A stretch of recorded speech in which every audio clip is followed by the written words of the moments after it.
Programme में एक बार फिर आज मैं उस टॉपिक पर बात करने वाली हूँ और उन लोगों के बारे में बात करने वाली हूँ कि जहाँ कोई कानून नहीं होता, जहाँ इंसानियत अपने होने पर शर्माती है, जहाँ दो टांगों वाले बहुत हैं, कह लीजिए कि 1.5 अरब हैं, लेकिन इंसान वहाँ कोई नहीं मिलता। मैं भारत की बात कर रही हूँ। मैं नाम ना भी लेती तो यकीनन नाज़रीन समझ जाते।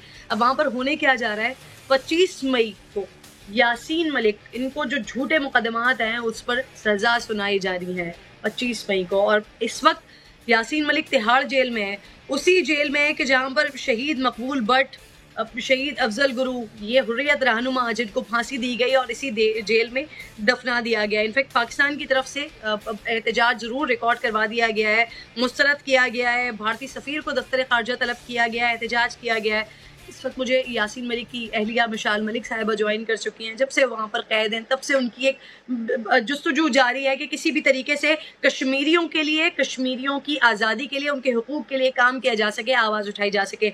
बहुत बहुत शुक्रिया मिशाल। सबसे पहले तो मुझे यासीन मलिक साहब की खैरियत के हवाले से बताइए।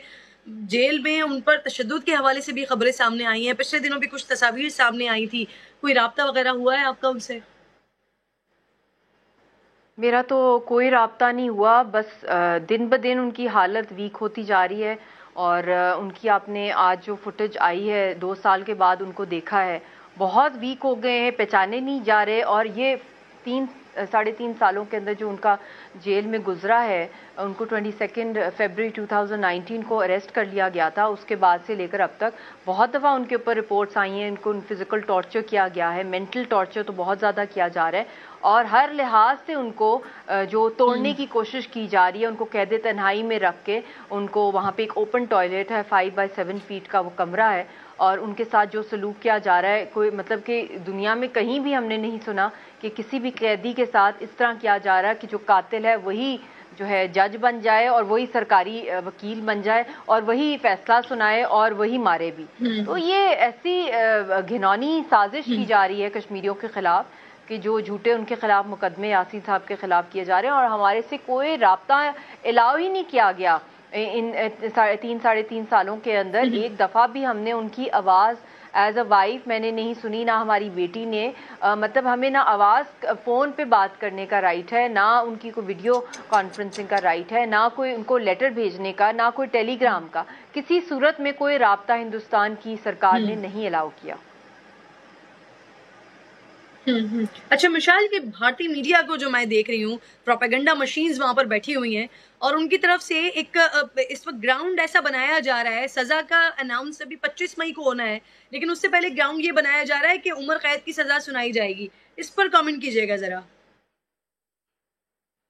देखिए, बहुत सी वहाँ पे कैंपेन्स चल रही हैं इंडिया के अंदर कि खुदा न खास्ता यासीन साहब को फांसी दी जाएगी या उम्र कैद सुनाई जाएगी या उनको अंदर ही उनका जो है विद इन प्रिजन उनको मर्डर कर दिया जाएगा, जो कि कुछ भी हो सकता है उनके साथ। इसमें कोई शक नहीं है कि जो भी वो कैंपेन्स डिज़ाइन करते हैं, फिर वो एक्शंस भी उसी के अकॉर्डिंगली पहले वो अवाम के अंदर मीडिया के ट्रायल करते हैं, फिर अवाम का ओपिनियन बनाते हैं कि अब RSS की जो हिंदुत्वा की जो पॉलिसी है, अगला माइलस्टोन उनका ये होना है, फिर ये होना है, फिर ये इनकी कत्लेआम करना है। डिफरेंट स्टेट्स ऑफ इंडिया में आप जो कुछ देख रही हैं या जो माइनॉरिटीज़ के साथ हो रहा है, उसकी बाकायदा एक स्ट्रेटेजिक प्लानिंग होती है। और कश्मीरी तो किसी खाते में नहीं आते ना, वो तो इंसान भी नहीं है, ना वो इंडियंस हैं, वो तो है ही नहीं, पार्ट ऑफ इंडिया भी नहीं, डिस्प्यूटेड टेरिटरी है।